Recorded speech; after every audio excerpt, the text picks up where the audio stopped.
오늘은 지난 시간에 이어 가정이 살아나는 가장 좋은 길이라는 제목으로 두 번째 말씀 전하고자 합니다. 오늘 말씀을 시작하기에 앞서 지난주 전했던 말씀을 한 번 더 생각하며 이어나갔으면 하는데요. 고린도 교회는 정말 여러 문제들이 있는 교회였습니다.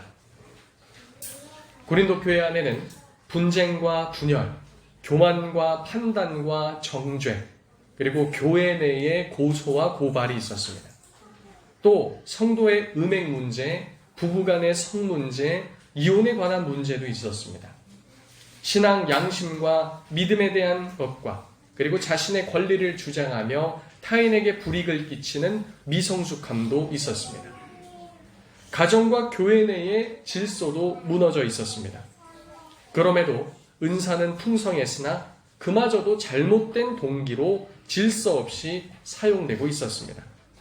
여기까지만 들어보면 이것은 교회에서 없어야 될 것이 아주 총집합으로 그 교회 안에 있다는 것을 발견할 수 있죠. 또 그들이 배운 바 부활신앙을 잃어버렸기에 다시금 부활에 대해 가르치며 부활신앙에 근거한 삶을 살 것을 사도 바울은 권면하고 있습니다. 사도 바울은 이 모든 어지러운 일들의 해결책을 무엇으로 제시했는가? 사랑으로 제시했습니다. 존 칼빈은 고린도전서 13장을 주석할 때 이 사랑장을 통해 고린도 교회 성도들을 간접적으로 책망하고 있다고 하였습니다. 12장과 14장, 이 은사에 관련된 말씀인데요. 그 사이에 13장에서 왠지 흐름에 맞지 않는 듯한 사랑의 내용이 불쑥 튀어나옵니다. 이것은 12장 31절이 말하는 바와 같이 여러 은사들도 좋지만 은사가 정말 교회를 세우는 일에 도움이 되려면 또 그것이 교회에 도움되는 방향으로 바르게 사용되려면 사랑이 있어야 한다는 겁니다. 여러 좋은 재료가 있다고 해도 교회는 사랑으로서 세워가는 것임을 사도 바울은 말해주고 있습니다. 그것은 가정도 마찬가지입니다. 실상 고린도 교회 안에 모든 일들이 이렇게 어지럽게 된 이유는 사랑이 없었기 때문입니다. 자, 그렇다면 가정 안에서도 여러 가지 어지러운 일들이 일어나고 혼란스러운 건 뭐 때문임을 알 수 있습니까? 무엇이 없어서다? 사랑이 없어서라는 것을 알 수 있습니다. 그래서 성도님들, 건강한 교회는 어떤 교회일까요? 건강한 교회. 건물 교회가 큰 교회, 여러 은사들과 달란트들이 많은 교회, 방송에 나오는 교회, 유명인들이 출석하는 교회, 그런 교회가 아니라 서로 사랑하는 교회다라는 사실입니다. 어떤 교회라고요? 서로 사랑하는 교회. 또 가정도 마찬가지예요. 어떤 가정이 좋은 가정일까요?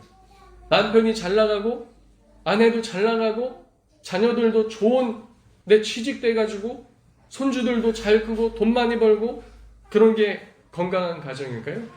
아닙니다. 사랑이 넘치는 가정이 성경적이고 건강한 가정인 줄로 믿습니다. 그런데 우리는 사랑이라고 할 때 다소 사랑을 오해하는 경향이 있습니다. 사랑이라고 하면 뭔가 하트가 막 뿅뿅하고 그리고 마음도 뭉클해지고 사랑이라는 감정이 막 느껴지고 그래야 사랑이라고 생각합니다.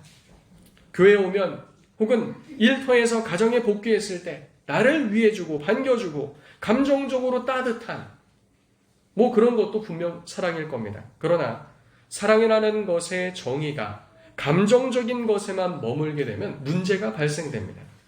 감정이란 것은 상당히 유동적이기 때문에 그렇습니다. 그래서 많은 부부들이 사랑이 식은 것 같다고 말하기도 하며 예전만 같지 않다고도 말합니다. 그렇게 사랑이 식고 없다는 부부들은 이제 사랑이 아닌 의리로 살아간다고도 말하죠. 불신자 중 젊은 부부들은 이런 결혼 생활을 위해 자신의 인생을 낭비할 수 없다고 말하며 갈라서기도 합니다. 또 일부는 교회를 떠날 때 이 사람들이 하는 말들이 비슷한데요. 교회를 떠나면서 뭐라고 얘기할까요? 교회에 무엇이 없다? 사랑이 없다. 뭐 이렇게 말하기도 합니다. 근데 이것을 굳이 보다 더 성경적으로 표현해서 말하자면 오늘 말씀의 근거에서 봤을 때 교회가 사랑이 없는 것이 아니라 내가 사랑이 없어서 떠난다는 말이 맞는 겁니다. 바울은 고린도전서 16장 14절에 이렇게 말합니다. 너희 모든 일을 사랑으로 행하라. 고린도 교회에게 너희들의 모든 일을 무엇으로 행하라고요? 사랑으로 행하라. 성경은 영적 능력과 큰 믿음이 있다고 해도 사랑이 없으면 아무것도 아니라고 말합니다. 모든 지식을 알고 모든 비밀을 깨닫고 또 하나님의 깊은 뜻을 아는 특별한 은사와 능력이 있다고 해도 사랑이 없으면 무엇이다? 아무것도 아니다. 그래서 사랑은 없어도 되는 것이 아니라 반드시 있어야 하는 것이죠. 심지어 자신의 전 재산을 내주며 구제를 해도 내 몸을 불사르게 내줄지라도 사랑이 없으면 유익도 없고 아무것도 없다는 겁니다. 자, 그렇다면 우리는 성경을 통해 사랑이 무엇인지 들여다봐야 합니다. 사랑은 무엇일까요? 우리 오늘은 13장 4절 한 구절만 볼 겁니다. 다 같이 13장 4절 한 목소리로 읽어보겠습니다. 시작! 사랑은 오래 참고 사랑은 온유하며 시기하지 아니하며 사랑은 자랑하지 아니하며 교만하지 아니하며. 아멘. 사랑의 특징에 대해 매우 실천적 관점에서 말하고 있습니다. 사랑은 무엇인가? 첫 번째로 사랑은 오래 참는다고 말합니다. 사랑은 뭐라고요? 오래 참는다. 이 오래 참는다라는 말, 이 KJV 흠정역 성경에서는 이렇게 말합니다. 사랑은, 잘 들어보세요. 사랑은 긴 고통이다. 뭐라고요? 긴 고통이다. 흠정역 성경은 그렇게 해석하고 있다는 겁니다. 그리고 헬라어 원어로는 마크료두메이라는 단어인데요. 이것은 be patient 그리고 forbearing이라는 뜻을 갖고 있습니다. patient의 사전적 뜻은 단순한 인내가 아니라 오랜 고통과 어려움을 인내한다는 뜻입니다. 더구나 be 앞에 be가 붙었어요. be patient 이것인데요. 이것은 인내심을 가져라 라는 뜻이에요. 무엇을 가지라고요? 인내심을 가져라. 또 다른 뜻이 있습니다. 너무 조급하게 굴지 말라. 뭐라고요? 너무 조급하게 굴지 말라. 인내를 한대. 긴 고통 가운데 인내를 하는데 너무 조급하게 굴지 말라는 겁니다. 또 forbearing이라는 뜻은요. 관용, 관대라는 겁니다. 오랜 시간 인내할 때 좀 조급하게 굴지 말고 관용과 관대하게 그렇게 기다리라는 것이죠. 인내가 말하는 뜻은 헬라어 렉시콘 사전에선 보다 더 깊은 뜻을 설명해 줍니다. 잘 들어보세요. 충격적입니다. 아무 불평 없이 도발을 견딘다 라는 뜻이에요. 오래 참는다가 무슨 뜻이라고요? 아무 불평 없이 도발을 견딘다. 이 성경에 나오는 헬라어들을 쭉 풀이해 놓은 렉시콘 사전이라고 신학자들과 목사님들이 보는 영어와 헬라어로 된 사전이 있어요. 이 정도 두께입니다. 어저께 찾아보니까 아무 불평 없이 도발을 견딘다. 13장 4절에 오래 참는다의 뜻이에요. 이것을 더 자세히 풀면 뭐라고 말하는가? 꿋꿋하게 도발이나 자극, 반대 의견 표명, 화나게 하는 것을 불평 없이 견딘다라는 뜻이에요. 그리고 사전에서는 이것을 간단하게도 말해줍니다. 사랑은 모든 것에 관해 참는다라는 거예요. 하나님께서 우리를 어떠한 사랑으로 사랑하셨는지 그리고 어떠한 사랑으로 우리도 서로 사랑해야 될지 알 수 있는 대목입니다. 이 해석만 딱 들으면 목이 탁 막힐 수도 있어요. 어떻게 그렇게 사랑합니까? 우리가 어떻게 사랑합니까? 라고 말하는 이전에 우리가 하나님께로부터 이와 같이 얼마나 큰 사랑을 받았는지를 생각해야 되는 거예요. 오래 참음은 하나님 사랑의 특징입니다. 하나님께서 우리에 대해 오래 참으심으로 우리가 하나님의 백성이 된 줄로 믿습니다. 교회에서 그리스도의 피로 하나 된 성도들 간에도 그리스도께서 너희에게 그리하셨던 것과 같이 서로 사랑하라는 것이죠. 자, 여기서 우리가 한 가지 생각해야 될, 놓쳐선 안 될 중요한 지점이 있습니다. 그것은 무엇이냐? 이것을 반대로 생각하면 어떻게 될까라는 겁니다. 그러니까 다른 말로 하면 언제 이 사랑이 드러날까라는 것이죠.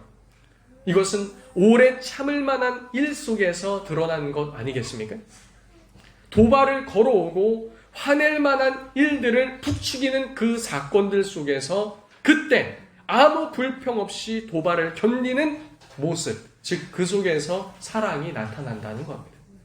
그러니까 서로 연인 간에, 부부 간에 좋고 서로가 좋을 때 사랑해요. 이 속에서도 물론 사랑이 나타나겠지만 오늘 고린도전서 13장에서 처음 언급하는 그 사랑, 성경에서는 중요한 걸 앞에다 배치한다고 말씀드렸죠. 사랑은 무엇이다? 오래 참는다. 그때 아무 일도 아닌 것처럼 잘 인내하는 것 속에서 그 속에 사랑이 무엇인지 나타나는 겁니다. 우리의 생각과 너무 다르지 않습니까? 사랑이 어디서 증명되는가? 뭔가 뭉게뭉게하고 뭉클하고 핑크빛이 돌고 사랑스럽고 그런 데서 증명되는 것이 아닌 역설적으로 그와 반대되는 상황 속에서 나타난다는 것이죠. 제가 지난주에도 말씀드렸던 로마서 5장 6절 그리고 8절에서 9절엔 이게 아주 선명하게 나타납니다. 우리가 아직 연약할 때의 기약대로 하나님이 약속하신 그 약속대로 그분의 신실하신 대로 그리스도께서 경건치 않은 자를 위하여 죽으셨도다. 성경에서 경건치 않다라는 것은 경멸한 상태를 가리킨다고 말씀드렸죠. 하나님께 도전적인 상태, 도저히 하나님 앞에 나설 수 없는 그와 같은 상태임에도 불구하고 우리를 위해서 죽으셨다. 우리가 아직 죄인 되었을 때 그리스도께서 우리를 위하여 죽으심으로 하나님께서 우리에 대한 자기의 사랑을 확증하셨느니라. 그러면 이제 우리가 그의 피로 말미암아 의롭다 하심을 받았으니 또 그로 말미암아 진노하심에서 구원을 받을 것이니. 아멘. 어떤 상태였어요? 마지막에? 하나님의 진노를 받아 마땅한 상태였다라는 거예요. 그런데 그곳에서 하나님 사랑이 나타나서 우리는 어떻게 됐다고요? 진노하심에서 구원을 받았다라는 겁니다. 이것이 하나님의 사랑이죠. 전혀 받을 만한 조건이나 자격 없는 그 시점 그때에 나타났다는 겁니다. 너무나 역설적이고 아이러니합니다. 이전까지 우리가 참사랑교회 강단에서 하나님의 역사하심, 인도하심, 구원의 역사 이런 것들을 볼 때 너무나 아이러니한 그런 상황 가운데 역설적인 구원, 하나님의 지혜 이런 것들을 나타난 거 보지 않았습니까? 이와 같이 사랑도 그와 같은 것은 나타난다는 겁니다. 그리고 이 모든 것은 가정에서도 그대로 적용됩니다. 남편과 아내가 여러 가지 인내할 만한 일이 다가올 때 견디는 것, 그것을 참아주는 것, 그것을 인내하는 것, 그것이 무엇이다? 그게 사랑이라는 거예요. 그게 사랑입니다. 에휴, 목사님 제 남편이, 에휴, 목사님 제 아내가 거기에서 무엇만 빼면, 에휴, 이것만 빼면 잘하고 계시는 겁니다. 에휴, 이것만. 왜요? 지금 잘 견디고 있지 않습니까? 지금 잘 인내하고 있지 않습니까? 우리가 지난 시간에 나눴던 것처럼 이러한 아가페 사랑은 우리가 온전히 이룰 수 없는 것입니다. 하나님에게서 찾아볼 수 있는 그런 사랑은 우리 가운데 온전히 구현해낼 힘이 우리 속에 없기 때문입니다. 그럼에도 불구하고 우리가 성령의 충만함으로 그리고 옛사람의 모습을 벗어버리고 새 사람의 모습을 입음으로 우리는 이 모든 것이 가능해지는 줄로 믿습니다. 목사님, 제가 참고 살아야 하나요? 라고 물으신다면 제가 그에 대한 대답을 드릴 수 있습니다. 네, 지금 사랑을 배우는 중입니다. 지금 뭘 배우는 중이라고요? 사랑을 배우는 중이에요. 목사님, 저 너무 참기 힘든데요? 지금 배우고 있는 중이에요. 잘하고 계시는 겁니다. 이어서 오래 참는다는 것은 능동적 표현으로 나타나는 것이고 뒤에 나오는 온유함은 그보다 수동적인 표현으로 되어 있습니다. 오늘 본문에서 말하는 사랑, 그 두 번째는 무엇인가? 사랑은 온유하다는 겁니다. 사랑은 무엇하다? 온유하다. 이 온유하다는 단어는 크레스듀에타이라는 단어입니다. 이 단어는 영어로 kindness입니다. kindness, 친절하다는 것이죠. 사랑은 무엇하다? 친절하다. 상대에게 친절을 보여주는 겁니다. 이것은 하나님의 자비롭고 긍휼히 여기심을 잘 나타내는 표현입니다. 또 다른 측면에서 이것은 상대방이 잘 되는 것에 대해 순수하고 사심 없이 관심을 갖고 기울이는 태도를 보이는 겁니다. 누군가 잘 되면 배가 아파서 이렇게 무시하고 그런 것이 아니라 누가 잘 된다면 관심을 갖고 뭐 해주는 거예요? 친절하게 대해주는 거죠.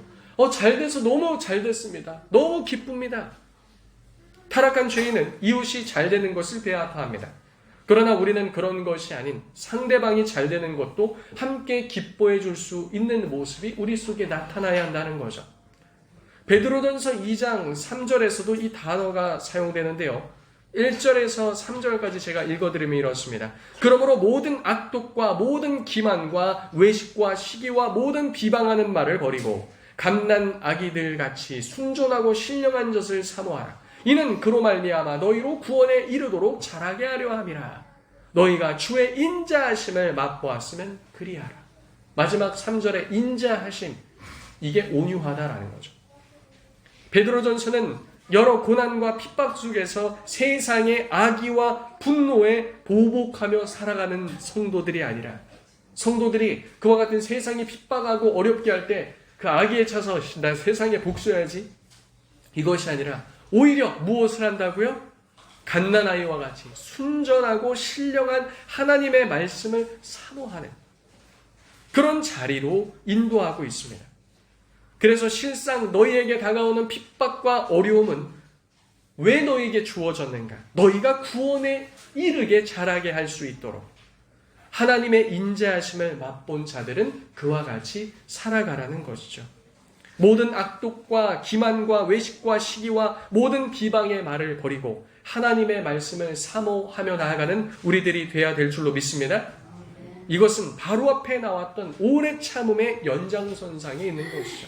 그냥 오래 참는다고 하면서 꼭 참는 것이 아니라 그때 우리는 무엇을 사모해야 된다? 하나님의 말씀을 사모해야 된다.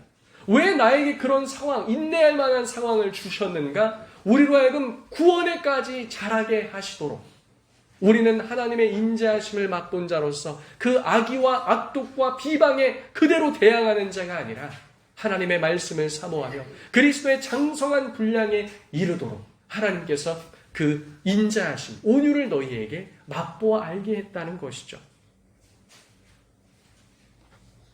단지 상대의 어떤 도발이나 자극, 반대 의견 표명, 화나게 하는 것을 불평 없이 견디는 것을 넘어 하나님의 자비와 긍휼, 하나님과 같이, 하나님이 너희에게 하셨던 것과 같이 너희도 그리하라는 겁니다. 이것을 교회에도 그리고 가정에도 그대로 적용할 수 있습니다. 남편이 혹은 아내가 혹은 다른 가족들이 우리를 핍박하는 것 같고 또 우리를 어렵게 하는 것 같고 힘들게 하는 것 같고 괴롭게 하는 것 같을 때 너희는 그것에 대해 악독과 기만과 외식과 시기와 비방하는 말을 버리라는 것이죠. 오히려 그때 무엇을 붙들라? 무엇을 붙들라? 하나님의 말씀을 붙들고 나아가라는 겁니다. 너희 가운데 허락된 그 모든 것은 너희가 구원에 이르도록 자라게 하는 것이다 라는 거죠. 우리는 우리를 괴롭게 하는 가족과 기타 여러 가지 환경 속에서 인내할 만한 상황 속에서 이런 주님의 음성을 들어야 합니다. 너 괴롭지? 그런데 네가 그렇게 했어도 난 널 위해 십자가를 짊어졌단다. 그래도 내가 널 포기하지 않고 끝까지 사랑했어. 이 메시지를 들어야 한다라는 것이죠. 우리 삶 속에서 말씀하시는 주의 음성을 듣는 우리 성도님들 되시길 예수님의 이름으로 축복합니다. 이어 오늘 본문이 말하는 사랑, 그 세 번째는 무엇인가? 사랑은 시기하지 않는다는 겁니다. 여기서 시기라는 단어는 젤로이라는 단어입니다. 다른 사람의 업적이나 성공에 대한 심한 부정적인 감정을 가지게 되는 것, 그것을 질투하는 것이라고 할 수 있습니다. 이 온유하고 이어지죠. 온유는 상대방이 잘 될 때 친절하게 대해주는 것, 그리고 시기는 그거에 대해서 부정적인 감정을 갖지 않는 것입니다. 같은 공동체 안의 성도들끼리 경쟁 상대로 보거나 대립하는 것 등은 합당하지 않다는 겁니다. 왜냐하면 그런 모습으로 서로를 바라보는 것은 육신에 속한 구원받지 못한 이방인들의 모습이기 때문입니다. 사도 바울은 고린도전서 3장 3절에 이미 경고한 바 있습니다. 너희는 아직도 육신에 속한 자로다. 너희 가운데 시기와 분쟁이 있으니 어찌 육신에 속하여 사람을 따라 행함이 아니리요. 그러니까 분쟁과 시기와 이런 것들은 우리가 어디에 속한 자를 보여주는 거다? 육신에 속한 자를 보여준다는 겁니다. 또 사도 바울은 로마서 8장 12절에서 14절에 이처럼 육신대로 살게 되면 올 결말에 대해 알려줍니다. 그러므로 형제들아 우리가 빚진 자로 돼 육신에게 져서 육신대로 살 것이 아니라 너희가 육신대로 살면 반드시 죽을 것이로되 영으로서 몸의 행실을 죽이면 살리니 무릇 하나님의 영으로 인도함 받는 사람은 곧 하나님의 아들이라 라고 말합니다. 육신에게 져서 그 육신대로 살면 우리는 어떻게 된다? 죽는다 라는 거죠.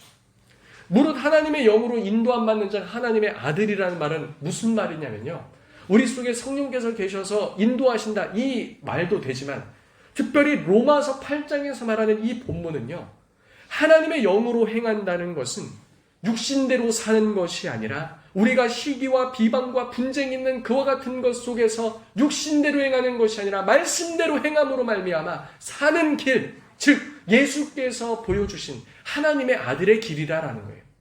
그대로 사는 자들은 어떻게 한다? 살리라 라고 말하는 것이죠. 하나님의 자녀된 자라면 육신대로 행할 것이 아니라 영의 인도함을 받아 예수 그리스도를 닮은 삶을 살아가야 될 줄로 믿습니다. 위 본문을 조금 더 노골적으로 말하자면 하나님의 아들과 같은 삶을 말하고 있는 겁니다. 성도님들에게 요구하는 삶이 어떤 삶이다? 하나님의 아들과 같은 삶인 거예요. 그렇게 우리는 시기와 질투하지 않고 타인에게 돌려진 영광을 질투하여 악의적으로 손상하지 말아야 합니다. 상대방이 잘 될 때 깎아내리는 말을 하는 것은 질투인 것이죠. 괜히 누군가 잘 된 것을 볼 때 꼴보기 싫은 것, 그거 어떤 거예요? 질투예요. 질투.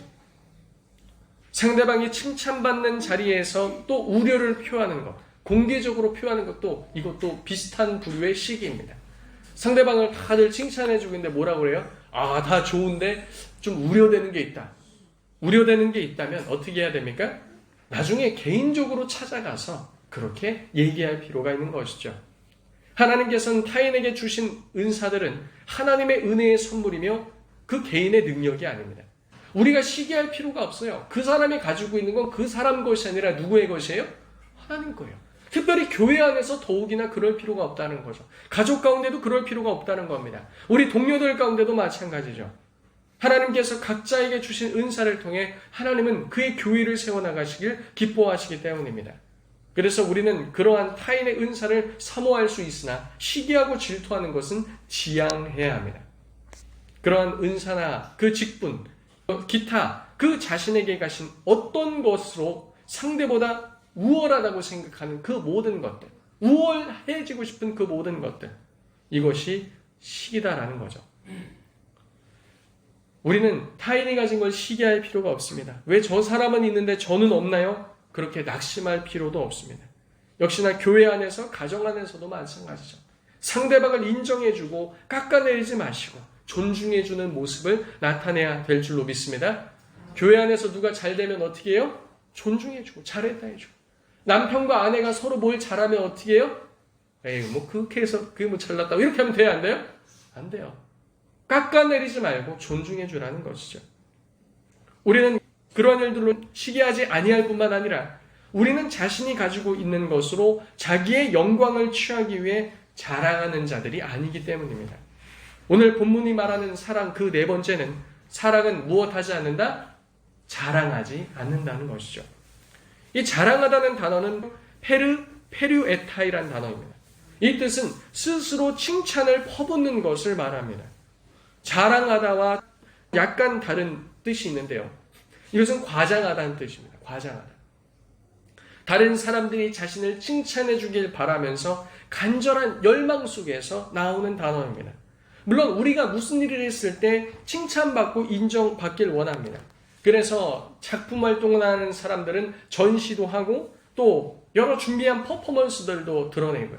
또 열심히 경기를 준비하는 사람들은 승리를 통해서 그것을 나타냅니다. 이런 것은 문제가 되지 않습니다.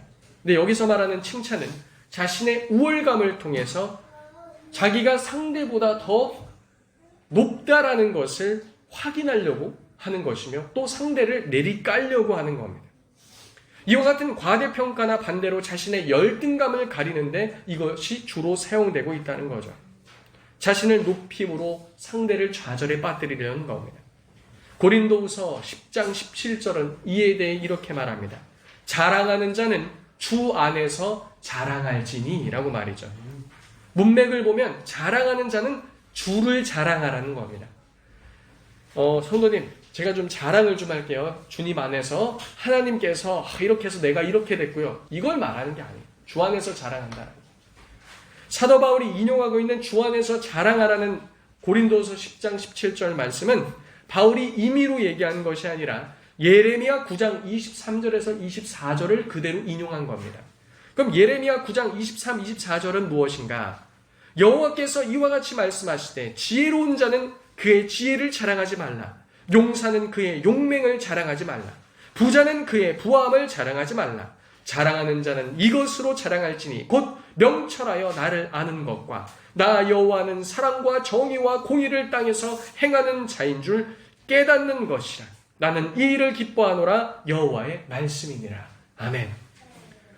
지혜자도 부한 자도 힘 있는 자도 자신의 그것을 자랑하지 말고 뭘 자랑하라는 거예요? 하나님을 자랑하라는 거예요. 누굴 자랑하라고요? 하나님을 자랑하라는 거예요. 그 우리 속에 있는 내가 어떤 능력, 지혜, 힘, 내게 아니라는 거예요. 다 누구 거라는 거예요? 하나님 거라는 것이죠. 우리에겐 자랑할 대상이 우리가 소유하고 있는 그 무엇이 아니라 우리의 모든 것 대신, 우리의 주인 대신 주를 자랑하라는 겁니다. 교회 안에서도, 가정 안에서도 마찬가지죠. 남편은 자신의 우월함을, 아내도 자신이 남편보다 얼마나 잘났는지를 놓고 자랑하지 말라는 겁니다. 교회 안에서도, 사역 가운데도 마찬가지죠. 자랑하고 칭찬할 것을 하나님 안에서 찾으며 또 나에게 배우자를 주신 하나님께 감사하며 칭찬할 것을 또 누구에게 찾아야 돼요? 배우자, 상대에게서 찾으라는 겁니다. 나에게 있는 것이 아니라 1차적으로 누구에게 있다? 하나님께 있다. 두 번째로는요, 상대방에게 있다. 그래서 교회에서 나는 어떤 게 있고 이렇게 하지 마시고 우리 장로님은요, 우리 권사님은요, 우리 집사님은요 하면서 하나님과 성도님들 그리고 하나님과 배우자를 자랑하는 성도님들 되시기 바랍니다.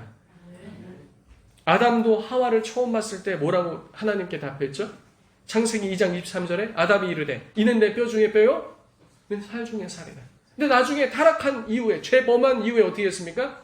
하나님이 내게 주신 저 여자가 이렇게 바뀌는 거예요. 아닙니다. 처음에 아담은 하나님께 감사하고 그래서 하나님께 주신 저 배우자가 뼈 중에 뼈요 살 중에 살이다. 하나님께 대한 감사와 찬송, 상대방에 대한 칭송 아니겠습니까? 우리는 이 모습을 회복해야 한다는 거죠.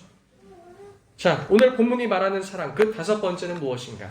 이에 대한 연장선에 있어서 사랑은 무엇하지 않는다? 교만하지 않는다는 겁니다. 이 교만이라는 단어는 휘시우라는 단어로 과장된 자기 관념을 갖고 자랑스럽게 행동하는 것을 가리킵니다. 그러니까 앞에 있는 거하고 연장선상에 자랑하는 것하고요. 사랑은 교만하지 않습니다. 자랑은 교만으로 우리를 자라나게 합니다. 이전까지는 내가 우월하다고 딱 생각했다면 교만은 그렇게 행동하는 거예요. 특히나 이 단어는 같은 고린도 전서에서 사도들에게 대항하는 문맥 가운데 사용되었습니다. 교만은 자기의 지식과 소유에 의존하여 남과 비교하여 자신을 높이는 것을 교만합니다. 자신을 지나치게 나타내는 자기중심적인 태도입니다. 교회 안에서 문제를 일으키고 나가는 사람들은 전형적으로 어떤 모습을 띠고 있어요? 이와 같은 교만한 모습을 띠고 있다는 거예요. 나를 사랑해주지 않아서. 그러니까 다 어떤 거예요? 다 나예요, 나. 내가 이렇게 했는데 알아주지 않아서. 여기도 뭐가 나오는 거예요? 다 나예요. 사랑은 이것을 감추는 겁니다. 그래서 사랑의 이 모든 것을 성부, 성자, 성령께서 나타내시죠. 아버지께서 모든 것을 다 계획하셨지만 누구를 통해서 다 이루셨어요? 아들과 성령을 통해서 일하시죠. 아들께서는 그 모든 것을 시행하셨지만 누구를 높여요? 아버지를 높이며 종의 모습으로서 그것을 나타내십니다. 그리고 그 모든 것 가운데 누가 역사하세요? 성령께서 이루어 성취하시면서 이 모든 은택들을 사람들에게 적용시키시죠. 그러나 성령께서는 스스로 말하지 아니하시고 예수님께서 말씀하신 것을 떠올리게 하시며 자신을 감추신다라는 거예요. 아들은 아버지께 모든 영광을 돌리며 아버지는 그 모든 영광을 취해서 모든 이름을 예수의 발 앞에 놓게 하며 우리가 삼위를 찬양할 때 삼위께서는 영광을 받으신다는 거예요. 우리의 가정생활, 교회생활에서도 마찬가지인 겁니다. 누가 높임을 받고 왜 나는 소외되었지? 이럴 필요가 없는 거예요. 서로가 모두 우리는 한 지체이기 때문에, 그죠? 한 지체이기 때문에 같은 배를 타고 같은 영광을 누리며 같이 성장하고 있다는 겁니다.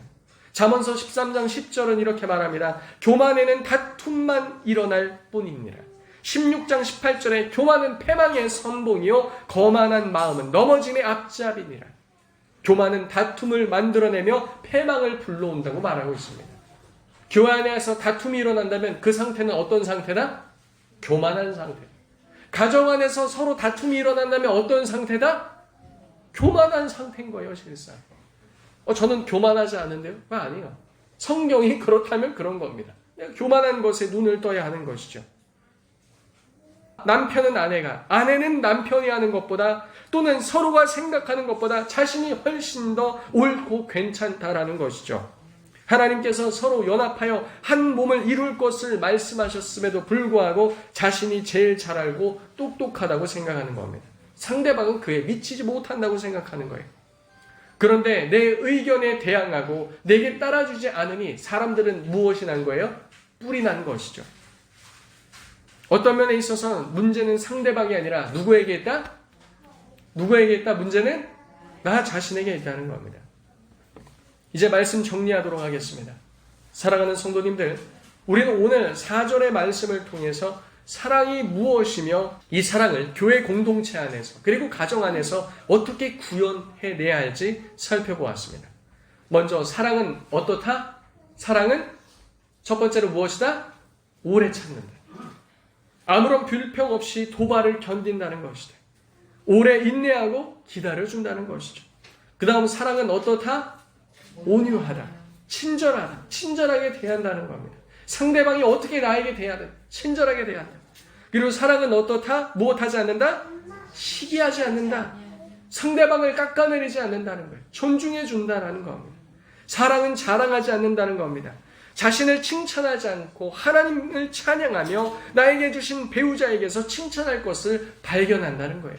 우리 교회 성도들 가운데 서로에게 칭찬할 것, 장점들을 발견한다는 겁니다. 사랑은 교만하지 않는다는 겁니다. 자기 중심적이지 않고 자기를 높이지 않고 내가 옳고 당신은 틀리다는 생각으로 내 자신의 생각들을 관철시키기 위해서 다투지 않는다는 겁니다. 사랑은 그런 것입니다. 하나님은 사랑이십니다. 우리는 우리가 사랑을 실천할 수 있는 현장으로 부름을 받았습니다. 그 1차적인 현장이 어디라고요? 가정이라고요. 그래서 오래 참는 게 있는 겁니다. 그리고 하나님께서 그 안에서 우리를 어떻게 대하셨는지를 보고 그대로 실천하며 배울 수 있는 장소가 어디다? 가정이다. 그리고 두 번째는 어디다? 교회다. 우리 교회 이름이 무슨 교회예요? 참사랑교회요. 참사랑이 넘치는 우리 교회 되었으면 합니다. 한 주간도 주 안에서 이 말씀에 따라 순종함으로 사랑을 실천하시는 성도님들 되시길 예수님의 이름으로 축복합니다. 제가 이 말씀을 준비하면서 참 사랑이 없는 자구나 이런 생각을 많이 하게 되었습니다. 사랑이 있는 줄 알았더니 사랑이 없고 교만하지 않은 줄 알았더니 교만하고 하나님의 사랑을 아는 줄 알았더니 잘 알지 못해. 주여, 그런 죄인입니다. 이 시간 우리가 기도할 때 회개하며 하나님께 기도했으면 합니다. 하나님, 그런 죄인입니다. 그럼에도 불구하고 오늘날 이 자리 가운데로 인도하시고 아버지의 크신 사랑과 아들의 크신 긍휼과 성령께서 오늘도 우리를 붙잡으사 이와 같은 말씀으로 권면하시며 우리를 세워가시니 진심으로 감사드립니다. 우리를 알고 그와 같이 가정 안에서 사랑하며 서로 성도들 가운데 사랑하며 이웃들을 사랑하는 우리들 모두 되게 하여 주옵소서. 우리 들은 말씀 놓고 주여 한번 외치며 통성으로 기도합니다.